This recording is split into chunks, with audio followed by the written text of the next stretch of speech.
O Alexandre tá tendo que exibir os nossos vídeos na Casa Branca no julgamento do STF. Mãe, tô na Globo, mãe. Tô no STF, mãe. Na próxima eu vou levar uma plaquinha assim, Alexandre, filma nós. Já sou um vencedor. Ah, que delícia. Qual é o efeito prático desse julgamento? Eu pergunto a vocês. Eduardo Bolsonaro foi condenado. E daí? O que muda? O que muda para o Eduardo? Ora, esse julgamento é absolutamente irrelevante fora do Xandaquistão. Nenhuma autoridade reconhecerá o julgamento feito com todas essas ilegalidades e nulidades. A Interpol não vai reconhecer caso seja pedido mandado de prisão, o governo dos Estados Unidos não vai reconhecer para conceder uma extradição, obviamente. Esses são, volto a dizer, os mesmos vícios que fizeram o STF passar vergonha internacional o tempo inteiro, como a gente citou no programa de ontem. O caso da Carla Zambelli é icônico, o do Ramagem também. E por que isso acontece dessa forma? Ora, porque o STF tinha um objetivo muito claro. A única coisa que muda neste julgamento, o único objetivo do Supremo Tribunal Federal, que sabe que os seus julgamentos cada vez têm menos valor internacionalmente, o objetivo era tornar o Eduardo Bolsonaro inelegível. Lembrem-se, por que isso era tão importante? Porque há 7 ou 8 meses atrás, Eduardo Bolsonaro aparecia liderando nas pesquisas dentre os candidatos da direita à presidência da República. Aliás, para desespero de todos os inconstantinhos da vida. Porque Eduardo Bolsonaro é, hoje, talvez, juntamente com Flávio e com a base, até com uma intensidade de apoio mais forte do que a do próprio Flávio Bolsonaro, Eduardo Bolsonaro é o nome mais forte da direita brasileira. Todas as pesquisas internas da própria campanha do Flávio, os levantamentos da mídia social, mostram que o nome mais engajado da direita bolsonarista, depois do próprio Jair, é Eduardo. E há uma razão para isso. Há uma razão para ter surgido um movimento que agora tem até cara, né, o símbolo, o movimento, a imprensa começou a chamar e as pessoas começaram a publicar ontem na internet a ideia de que existe uma direita que não é bolsonarista, ela é eduardista. Várias pessoas dizendo, eu não sou bolsonarista, sou eduardista. E por que as pessoas têm se identificado com esse eduardismo? Na minha visão, muito em razão do que a gente conversou no programa de ontem. O Eduardo é um homem que se mantém firme em meio à adversidade, uma pessoa que não cede por conta de pressão. O caminho do Eduardo é heróico no mesmo sentido, no sentido da jornada do herói. Pensa, ele é uma pessoa que se sacrificou pelo Brasil. Eu fui a primeira pessoa que falou com o Eduardo ontem, depois do julgamento. Ele estava voando na hora do julgamento, eu liguei para ele e falei assim, cara, tá todo mundo da imprensa me enchendo o saco, você precisa fazer uma nota. Aí ele virou e falou assim, nota sobre o quê? Aí eu falei, sobre o julgamento. Aí ele virou e falou assim, fui condenado? Aí eu ri, assim, pô, o que você acha? Aí ele riu pra cacete e falou assim, pô, que surpresa. Eu falei, tem que fazer uma nota. Aí ele falou assim, quem é o relator? Aí eu falei, é o Alexandre, pô. Aí ele falou, achei que era o Flávio Dino. Eu falei, não, é o Alexandre. Ele, pô, claro que o Alexandre me condenou. Eu falei, como é que você acha que os outros votaram? Aí ele riu. Falei assim, pô, foi unanimidade? Me diz que foi unanimidade, por favor. Eu falei, foi unanimidade. É claro que a gente sabia que isso ia acontecer, tinha graça, porque a gente sabia, já estava precificado. O Eduardo, quando veio para os Estados Unidos, isso é que as pessoas não entendem. Tem gente até agora, eu vi o outro dia, as pessoas são cegas, meu Deus. Quando a pessoa fica com raiva, ela fica com incapacidade de analisar objetivamente. O Eduardo se ferrou, apostou em não sei o quê. Meus filhos, eu estou dizendo há meses, o Eduardo sabia de todas as consequências, sabia de tudo isso que a gente está comentando. Ele tomou a decisão conscientemente, disposto disso, tenho dito isso aqui há meses, disposto de abrir mão do mandato de deputado federal, que todo mundo luta para conseguir, abriu mão de uma eleição garantida para a posição que é mais disputada do Brasil, que é o Senado Federal, pelo estado mais importante do Brasil. Eduardo tinha 40% das intenções de voto para senador, lembrando que são 2 vagas, era uma eleição garantida para o Senado Federal. Eduardo abriu mão de tudo isso, o deputado federal mais votado da história do Brasil. Tem gente que vende a mãe por uma vaga do Senado. Gente que trai amigos. Gente que vende a alma ao diabo por esse cargo. Gente que vive só de cálculo político. Mas o Eduardo abriu mão disso, de qualquer possibilidade de receita no Brasil, está com os bens congelados, a mulher está com bem congelado, onde ele poderia ser uma máquina de receita. Para quê? Por uma chance de lutar em desvantagem, debaixo de críticas de gente do nosso lado, porque ele sabia que esse era o chamado dele, essa era a vocação dele. Ele era a única pessoa com condições de lutar aqui nos Estados Unidos. O país precisava do Eduardo Bolsonaro. Aquela frase do John Kennedy famosa: não pergunte o que o seu país pode fazer por você, pergunte o que você pode fazer pelo seu país. O cara foi lá e falou: eu sou o único que pode fazer isso. Eu sou o único.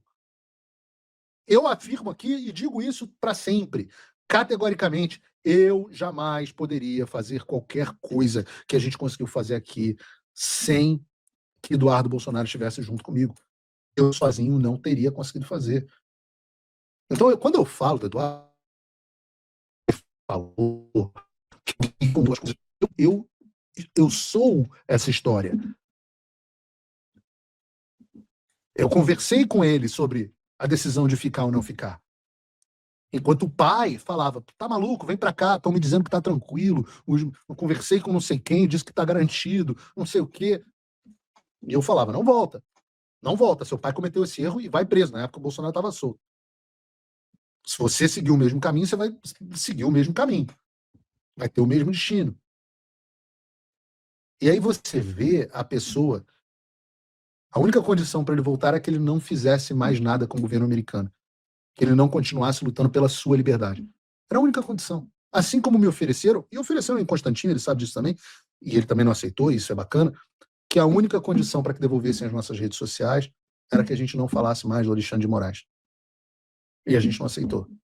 E o Eduardo não aceitou por quê? Porque não é alguém apegado ao poder. E no final das contas, é do lado de gente assim que eu quero estar. Gente que não toma a decisão pensando só em benefício próprio, em vaidade, em inveja. Gente que está sempre disposta a ajudar alguém. O que eu vi o Eduardo fazer para ajudar as pessoas, eu não posso falar nem várias coisas, porque complicaria ele e várias pessoas.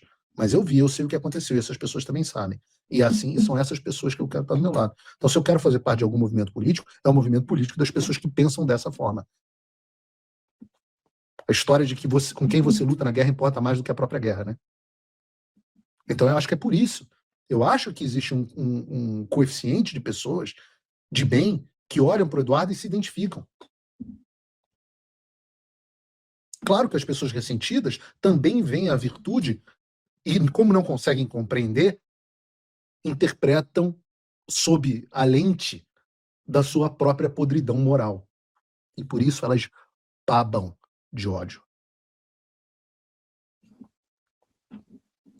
Foi o Eduardo que, de forma totalmente desapegada, deu origem à campanha do Flávio. Deu um olé no STF que eles nunca mais recuperaram e serviu como um pilar para a campanha do Flávio. E, obviamente, o Alexandre não ia deixar o único homem que causou qualquer desconforto ao Alexandre na República, passar incólume. Então, o objetivo desse julgamento é vingança, ódio pessoal. O Alexandre, aliás, assim como em Constantino, tem um ódio mortal do Eduardo. No caso do Alexandre, porque ele foi o único que conseguiu causar algum tipo de dano e prejuízo a ele. Aliás, o único não, né? A outra pessoa que o Alexandre odeia, pelo mesmo motivo.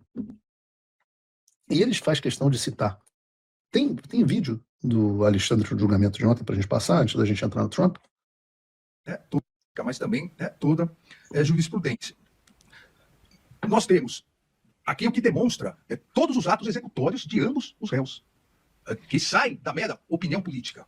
Então, a sustentação Mamãe, é mais forte tô na Globo. do próprio relator. Vamos voltar aqui, por favor? Isso. Tem um vídeo. Não é esse. É o vídeo que eu não falo que ele não perde, o Paulo fica a gente não pode filmar lá de dentro, mas acabamos saindo. Meu Deus do céu, O Alexandre tá tendo que exibir os nossos vídeos na Casa Branca no julgamento do STF. Puta merda, esse eu não tinha visto ainda. Porra, bom demais. Bom demais. Maravilhoso. Mamãe. Mãe, tô na Globo, mãe. Tô no STF, mãe. Olha, porra, na próxima eu vou levar uma plaquinha assim, Alexandre, filma nós. Puta, isso é bom demais.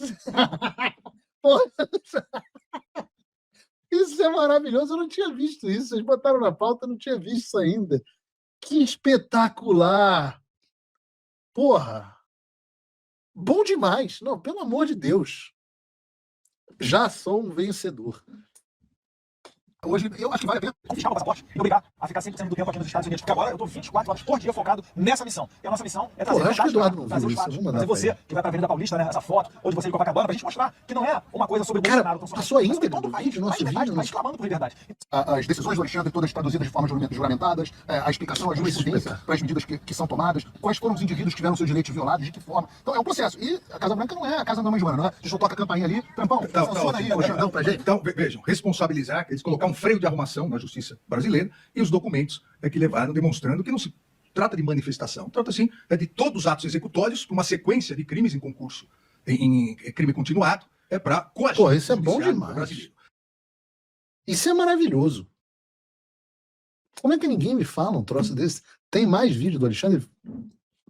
Do tempo, que é importante, para verificar exatamente as notícias, as gravações, as ameaças, são sempre na sequência do processo da ação penal 2668, que era do núcleo crucial. A total relação entre o núcleo crucial, entre o julgamento que essa primeira turma realizaria do réu Jair Messias Bolsonaro e dos demais réus no núcleo crucial, e as ameaças feitas à justiça brasileira pelo réu Eduardo Bolsonaro. Ameaças idôneas que se concretizaram, várias delas se concretizaram Mas deixa eu fazer uma pergunta. E agora, quando a gente conseguir botar outra magnífica no teu rabo, vai ser o quê? A próxima, você vai dizer o quê? Que também é coação de que processo? Porque não tem mais processo. É coação em relação a que processo? A próxima magnífica no teu fiofó. Tem nenhuma relação. Ah, não. Olha, meu Deus do céu, mas o cara é um muito picareta. É igual o Lula. Amanhã a gente vai falar do Lula dizendo que não é esquerdista. O cara pega, não.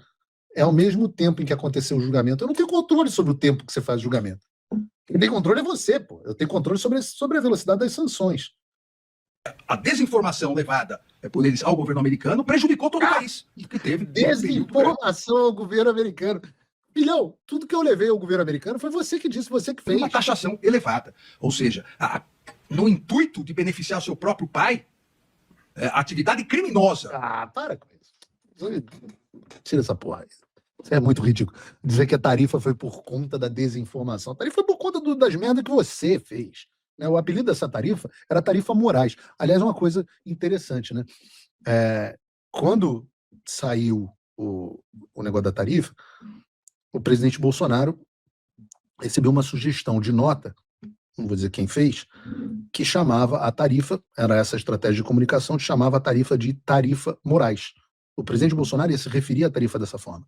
E aí toda a oposição ia se referir à tarifa dessa forma. Aí entraram os hipertensos. Eu adorei esse apelido, eu criei ele ontem e eu vou usar a partir de agora. Aí entraram os hipertensos associados ao Jair Bolsonaro, que viraram e falaram assim, não, pelo amor de Deus, não cita o nome do Moraes na sua nota.